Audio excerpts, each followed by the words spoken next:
고민 있으세요? 대신 물어봐 드릴게요. 이웃집 정신과 의사 김학철입니다.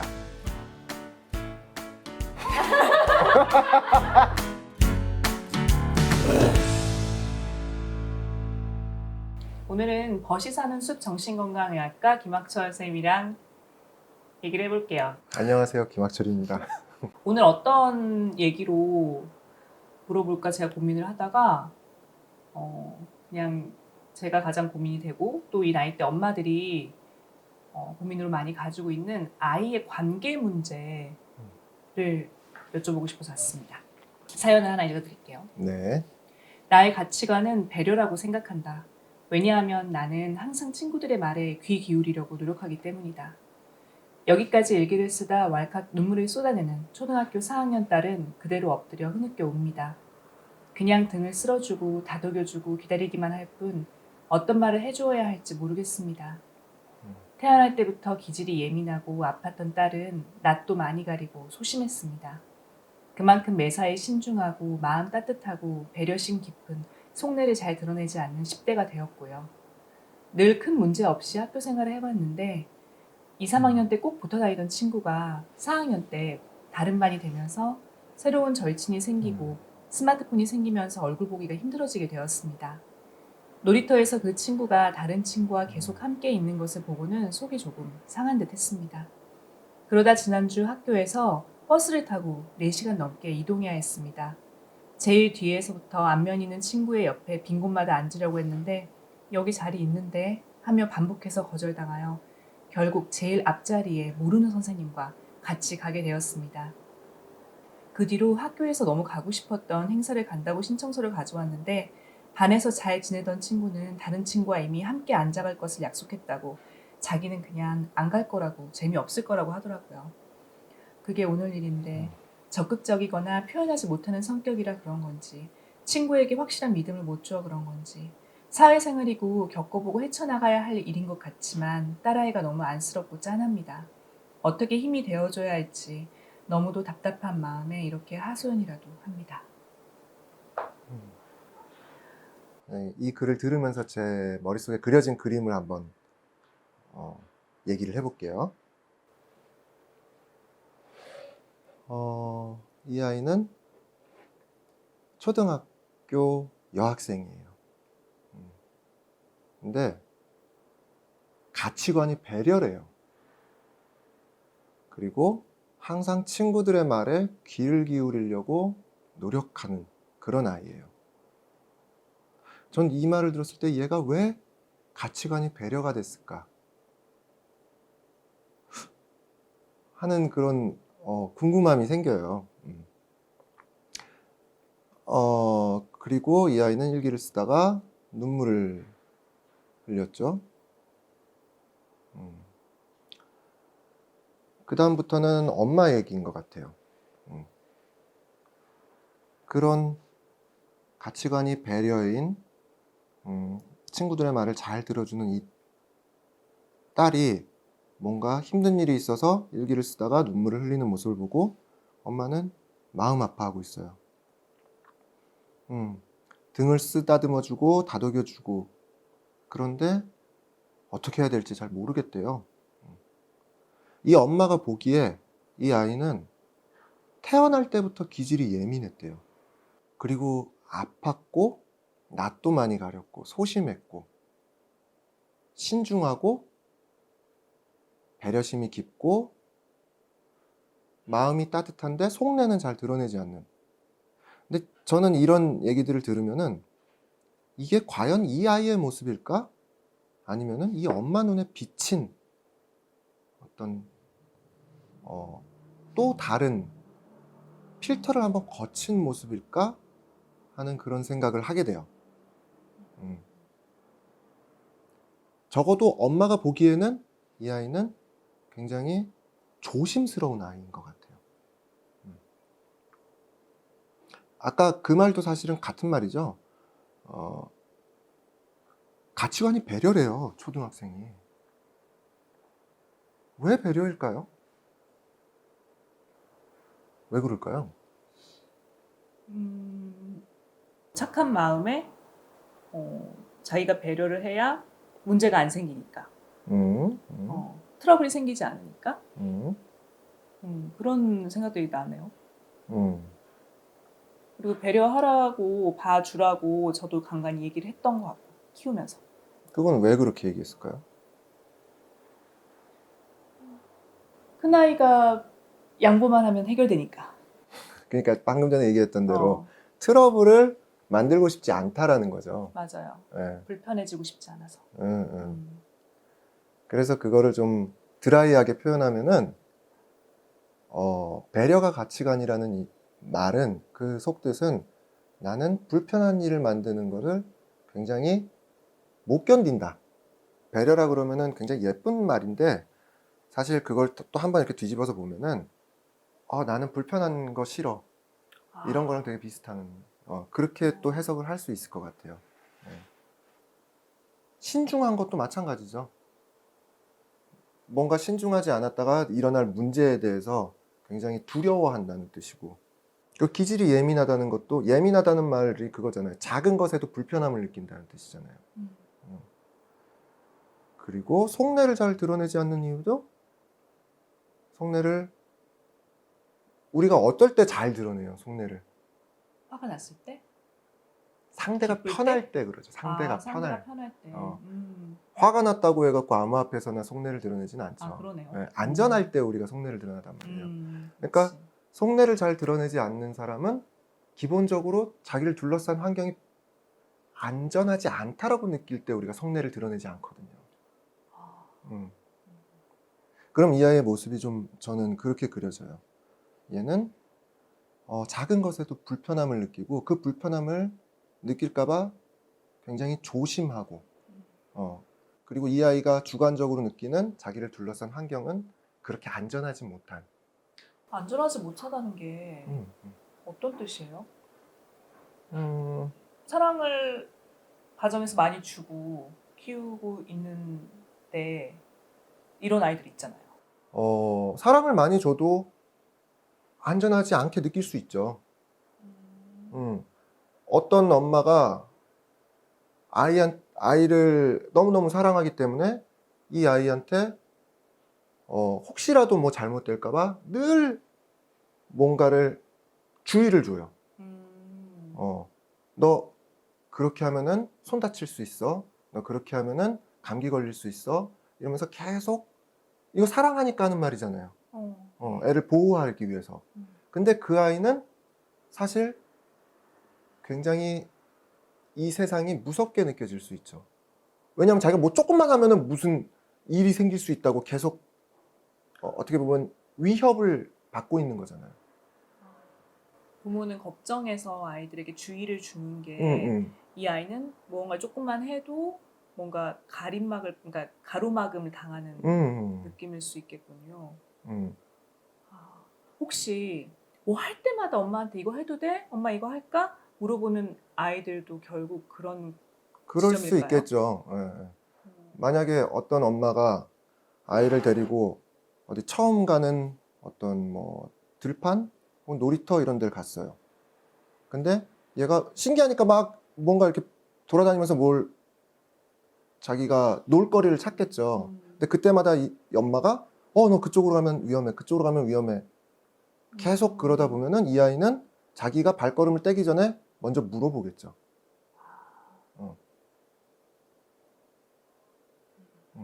이 아이가 그러니까 신중한 아이죠. 그게 이제 인간관계에서 나타날 때는 배려로 나타나는 거죠. 이 말을 했다가 얘가 혹시 기분 상해갖고 나한테 보복이 오지 않을까. 상대방을 기분 상하게 하면 보복이 오잖아요. 그걸 계속 조심하는 거랑 자기가 이쪽으로 갔다가 뭐 다칠까봐 조심하는 거랑 비슷한 거죠. 되게 착하고 배려심 있고 이런 이 아이 같은 아이인데 친구들이 막 떠들고 놀고 있을 때 거기에 끼질 않고 그냥 이렇게 멀리서 보고만 있고 그래서 물어봤대요. 선생님이 왜 너는 저기 애들한테 같이 안 가? 그때 제가 가면 애들이 불편할 것 같아서요 라고 말을 했다고 선생님이 그러시더래요. 근데 그 아이가 낀다고 막 이렇게 애들을 불편하게 하는 성격도 아니고 조용하고 말도 많지 않고 그런 아이인데 항상 그렇게 자기가 뭘 하면 친구가 불편해할까 봐요라고 하면서 너무 음. 극한의 배려심과 음. 조심성을 보이는 게 염려가 된다고 선생님이 그러시더라는 얘기를 들었어요. 그것도 조심하는 거잖아요. 음. 그 조심하는 게 배려라는 표현을 우리가 사용한 거고, 음. 또 하나 그 아이 같은 경우는 저는 이제 살짝 느껴지는 게 자기가 있으면 불편하다. 아이가 자존감이 그렇게 높은 것 같지는 않아요. 자기라는 인물이 사람들이 함께 있을 때 다른 사람들을 행복하게 해주고 즐겁게 해주는 인물이라기보다는 불편하게 하는 인물이라고 스스로 생각하고 있는 거죠. 근데 아이가 태어났을 때부터 그러진 않았을 거예요. 어떤 이유로 계속 그런 생각을 갖게 된 거죠. 그건 아마 외부에서 뭔가가 작용을 했겠죠. 너 그렇게 하면은 이 아이가 너무 불편해해. 그렇게 하지 마. 너 그런 말 조심해야 돼.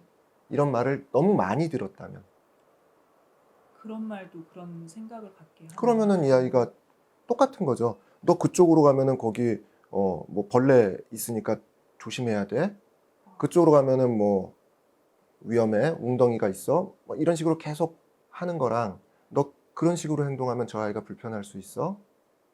이런 식으로 계속 제재받는 거잖아요. 사실 관계에 신경 쓰는 많은 음. 엄마들이 아이들한테 제일 많이 하는 말이 아이들이 뭔가 그런 모습을 보였을 때 관계가 흐트러지거나 아이가 고립되는 걸 염려돼서 너 그렇게 하면 남이 싫어해. 너 그렇게 하면은 애들이 욕할 수도 있어. 이런 말 되게 잘 하거든요. 그게 바로 그 아이한테 계속 두려움을 심어주는 거죠. 그럼 어떻게 해야 돼요? 그렇게 걱정되는 행동을 할 때 음. 어떤 식으로 표현을 해야 왜 엄마들이 그거를 자꾸 이렇게 주의를 줄까요? 내 아이가 따돌림 당할까 봐. 따돌림 당하면 어때서? 외로울까 봐. 아이가 외로우면 어떤데? 내가 보기 마음이 아프죠. 그렇죠. 결국에 그거예요. 자기 마음이 아플까 봐요. 그러면 내 아이가 따돌림 당하거나 외로워도 난 괜찮아 라고 생각을 하고 행동을 하면 되나요? 괜찮아는 사실은 뭐 자기 최면 같은 거고 나는 견뎌내 보겠어. 이런 마음이 오히려 더 바람직할 것 같아요. 견뎌내 보겠어. 그 정신과에서 쓰는 말 중에 옵티멀 프러스트레이션이라는 말이 있어요. 번역하자면은 적절한 좌절이란 뜻이거든요. 아이가 잘 자라기 위해서 꼭 필요한 요소. 그게 바로 그 옵티멀 프러스트레이션이에요. 적절한 좌절이 꼭 네. 필요하다. 소아정신과에서 가장 이상적인 엄마의 상이라고 말하는 것은 그걸 갑자기 영어라서 아니요 잠깐만요. 근데 한국말로 번역하기도 조금 근데 일단 영어로 기억을 하자면은 good enough mother라 그러거든요. 근데 그게 번역을 하면 어떻게 번역할 수 있냐면은 그럭저럭 괜찮은 엄마예요.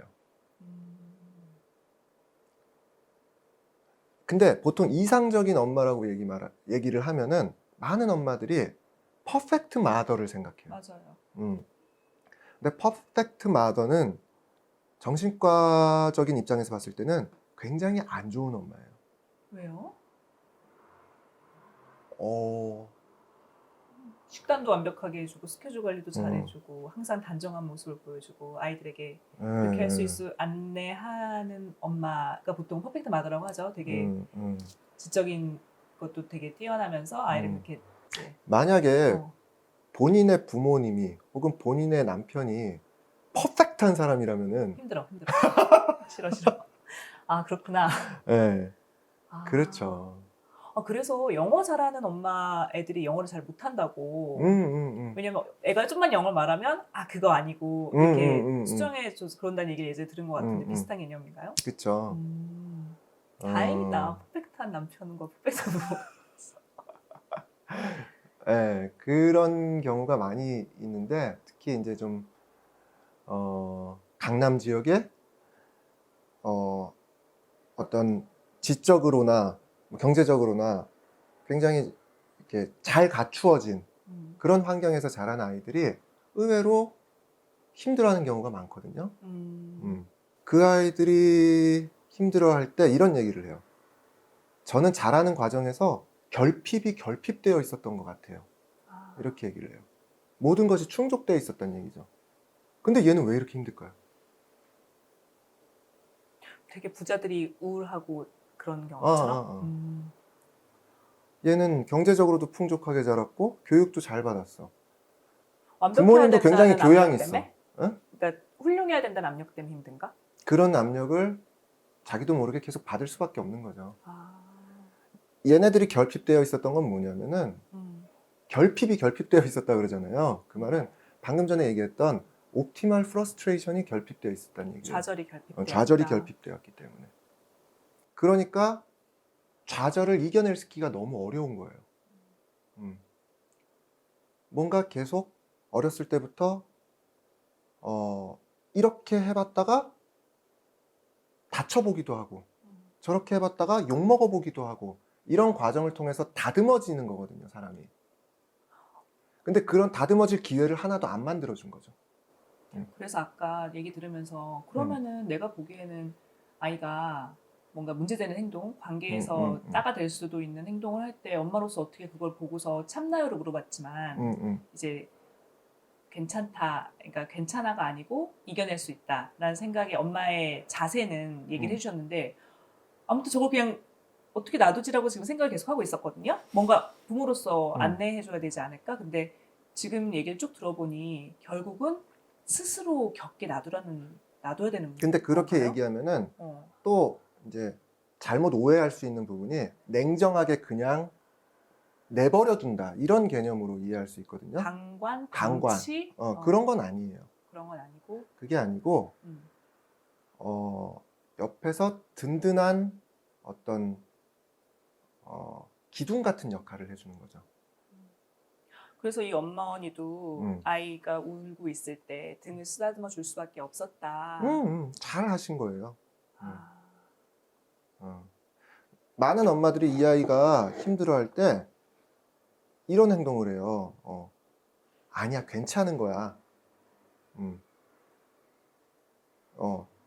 그렇게 슬퍼할 필요 없어. 이런 식의 어떤 위로를 하는 경우가 많거든요. 맞아요. 근데 이게 공감일까요? 아니요. 공감은 아니고 뭔가 지금의 어려움을 해결해주고 싶은 마음에 괜찮아라고 말했던 것 같은데 공감이라는 개념을 한번 생각해 보면은 공감이 뭐라고 생각해요? 공감은 그냥 쉽게. 그냥 상대방의 마음을 똑같이 느끼는 거? 그렇죠. 상대방의 마음을 잘 이해하고 느끼는 거잖아요. 이 아이는 굉장히 지금 힘들어하고 있어. 그 마음을 똑같이 느꼈다면은 에이, 괜찮아 라는 말이 나올까요? 아니요. 안 나오죠. 공감은 이해하는 거잖아요. 근데 말의 처음 시작부터가 아니야 이거예요. 아니야, 괜찮아. 힘들어할 필요 없어. 이 아이의 마음을 처음부터 부정하고 가는 거예요. 근데 많은 사람들이 이거를 이런 방식으로 위로를 하고 이게 공감이라고 생각해요. 그러면 이 아이 입장에서는 자기는 힘들어 죽겠는데 아니래. 안 힘든 거래 이거. 전혀 공감받는 느낌을 못 받죠. 근데 이 어머니는 굉장히 잘 하신 거예요. 등 쓸어주고 다독여주고 아유 힘들겠구나. 이게 이해해 주는 거죠. 나라도 굉장히 힘들겠다.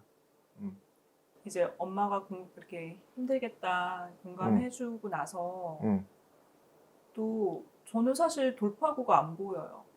그러니까 이 여자아이는 그동안 쌓인 많은 것들로 인해서 배려하고 소심하고 신중한 성격이 형성이 되었고 안 그러고 싶은 것 같아. 그러고 싶은 애들도 잘 없겠죠. 이 나이 때는 또. 근데 나는 엄마로서 되게 도움을 주고 싶을 것 같아. 얘가 그러지 않도록. 난 어떻게 해야 되는 거야? 그게 지금 말한 공감해 주는 거예요. 힘들겠다, 외롭지라고 공감 말고 더 없어요? 더. 그게 이제 마음이 급할 때 나오는 질문이에요. 네.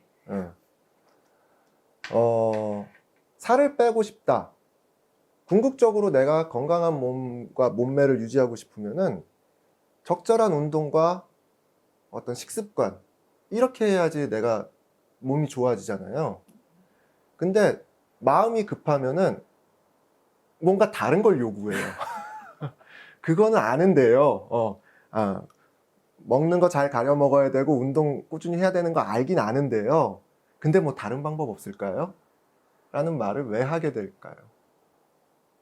그 기본이란 거 알면서 마음이 급해서 그런 거예요. 마음이 급하다는 거는 지금 이 고통을 견뎌낼 수 있는 힘이 굉장히 약하다는 거죠. 여기서 나온 단어를 사용하자면은 굉장히 예민한 거죠. 그럼 아까 엄마로서 괜찮아가 아니라 내가 아이가 저렇게 힘들어하는 모습을 견뎌보겠어라고 생각하라고 하셨죠. 역시 또 다시 돌아오네요. 어떻게 보면 이 견뎌보겠어. 엄마랑 이 아이는 굉장히 닮은 거예요. 고통을 견디는 힘이 약한 거죠. 그리고 둘 다 그러면은 그런 특성을 갖고 있다면은 이 특성은 누가 먼저 가졌던 특성일까요? 먼저 태어난 사람이 가졌겠죠. 그렇죠. 그리고 양육자가 갖고 있는 특성은 항상 아이에게 전달되죠. 두둥. 그러면 엄마가 괜찮아지는 수밖에 없고. 엄마가 의연해지면은 아이는 정말 신기해요. 저는 이런 경우를 굉장히 많이 보는데 아이가 정말 실시간으로 바뀌어요. 저한테 오늘 그 아이들을 이렇게 손잡고 데려오시는 부모님들을 보면은 그런 경우가 아주 흔해요. 아이가 너무너무 불안해 갖고 데려왔대요. 근데 얘기를 하다가 제가 그런 얘기를 했어요. 아이가 불안하다는 사실에 어머니가 굉장히 불안해 하시네요. 그러니까 막 눈물을 흘려요. 제가 너무 불안해요. 뭐 이래요. 그래서 제가 그럼 다음부터는 아이는 누구한테 맡기시고 어머니만 오세요. 그리고 그 어머니랑 상담을 계속 하면은 어느 순간부터 어머니가 이런 얘기를 해요. 상담은 제가 받았는데 아이가 점점 괜찮아지고 있어요. 얘가 원래는 불안해갖고 혼자 잠도 못 자던 애였는데 이제는 혼자서 잠을 자요. 얘가 너무 불안해갖고 막 벌레 같은 거 보면 정말 기겁을 하던 애였는데 어제는 보니까 친구가 애벌레? 이런 거 이렇게 구경시켜 주는데 자기도 한번 만져볼게 하고 이렇게 나도 한번 만져볼게 하고 만져보더래요. 우리 아이가 어떻게 이렇게 변했는지 모르겠대요. 엄마가 상담을 받고 변해서 아이도 그렇게. 그렇죠. 저는 익히 알고 있지만 그래도 볼 때마다 참 신기해요. 그런 얘기 들은 적 있어요. 그 아이가 문제가 있는 경우는 아이의 문제가 아니고 부모의 문제다. 그런 거 아닌가? 그러니까 많은 경우에 그렇죠. 관계 문제로 고민 중인 많은 엄마들이 결국은 나를 돌아보고 내가 어떤 점에서 불안한지를 살펴보고 내가 지금까지 얼마나 그 불안함으로 아이에게 많은 말을 하면서 이 아이가 또 불안을 가지게 됐고를 생각을 해봐야겠네요. 그렇죠. 그리고 앞으로는 고통을 그러니까 내 불안함과 아이가 혼자가 되건 소외되건 그런 고통을 내가 견딜 용기를 가지고 아이를 잘 공감해주면서 기다려주는 거네요. 그러니까 엄마들이 공감을 해줘야겠다라는 생각은 다들 갖고 있어요. 근데 어디가 어려운 거냐면은 일단은 공감의 개념을 잘 못 이해하고 계시는 경우가 굉장히 많고요. 아까처럼 아니야 괜찮아 라는 식으로 공감을 해주려고 그러면 이건 공감이 안 돼요. 두 번째는 공감을 한다는 거는 얘가 느끼고 있는 고통을 나도 느껴보겠다는 거거든요. 근데 이 사람이 고통에 굉장히 취약한 사람이야. 그걸 어떻게 느끼겠어요? 그 고통이 들어오는 순간 내가 무너지는데. 그래서 그 고통을 안 받으려고 계속 아이한테 얘기해야 할 것 같아. 그러면 안 돼. 이 아이가 정말 치유되려면은 밖에서 막 상처를 입고 왔어요. 근데 집에 오면은 든든하게 나를 지켜주는 사람이 있어. 나를 치료해주는 사람이 있어. 그럴 때는 이 아이가 나가서 마음껏 하고 싶은 걸 하고 올 수 있겠죠. 시행착오를 겪고 올 수 있겠죠. 근데 이 나이는 지금 4학년, 5학년, 6학년 이 나이는 밖에서 상처를 받으면 또 이게 어중간하게 엄마한테 다 얘기하는 나이가 아니잖아요. 문 잠그고 들어가는 나이니까. 음. 근데 이거는 좀 달라요. 그 엄마가 정말로 뭐랄까 어릴 때부터 아이의 어떤 든든한 기둥이 돼줬다면은 아이는 아주 본능적으로 엄마를 찾아올 수밖에 없어요. 어른들도 마찬가지잖아요. 내가 굉장히 심적으로 어떤 심적으로 의지하는 대상이 있으면은 어떤 친구가 있으면은 내가 굉장히 우울한 일이 있거나 할 때 그 친구한테 먼저 전화를 하잖아요. 그런 것처럼 엄마한테 그렇게 찾아올 수밖에 없죠. 근데 우리가 굉장히 우울하고 힘들어도 누구한테 의지하고 싶어. 근데 이 친구한테는 못하겠어. 그런 경우는 보통 어떤 경우냐면은 이 친구가 굉장히 뭐랄까 든든한 나무 같은 친구가 아닌 거예요. 이 친구가 휘청휘청거릴 때 그때는 의지하고 싶은 마음이 잘 안 들어요. 엄청 반성됩니다. 그래서 정리를 하자면은 한 아이가 있고 이 아이는 상처받는 것을 굉장히 두려워하는 아이예요. 그러다 보니까 인간관계에서 굉장히 조심스럽고 그러다 보니까 배려심이 있다는 얘기도 들어요. 속내도 잘 드러내지 않죠. 속내를 드러내면 드러낼수록 상처받을 수 있는 여지가 커지니까. 엄마가 이 아이를 보고 있어요.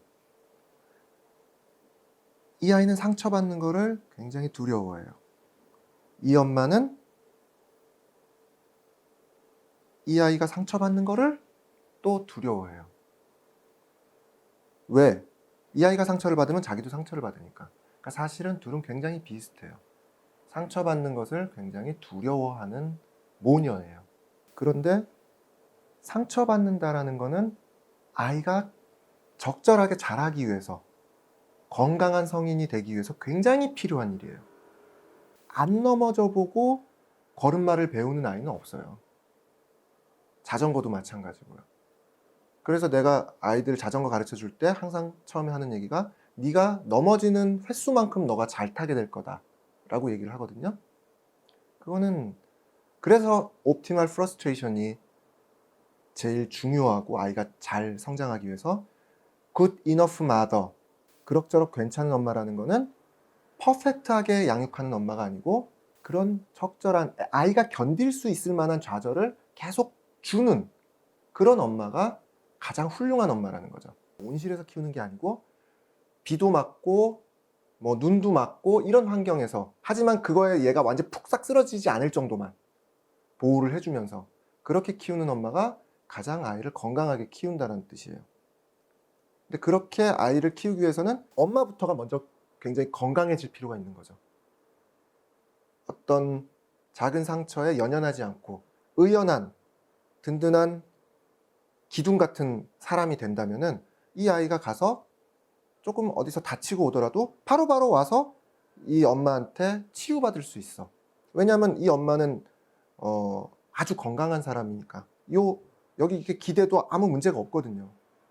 그러면 이 아이는 자신 있게 바깥에서 그런 적절한 좌절들을 경험할 수 있는 거죠.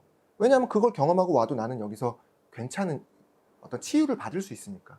근데 반대로 엄마가 만약에 휘청휘청하는 사람이면은 얘가 상처를 받고 왔을 때 기댈라 그러면 싹 쓰러져 이 사람이.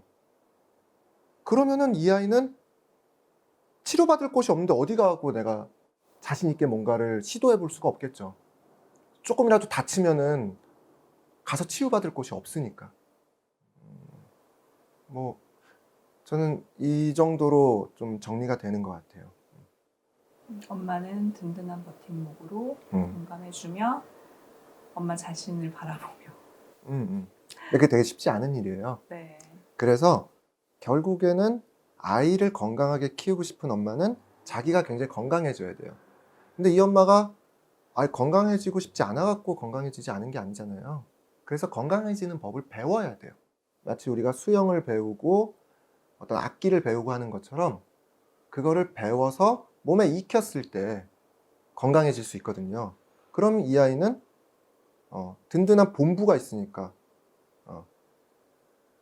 마음대로 나가서 탐험을 하고 돌아올 수 있는 거죠.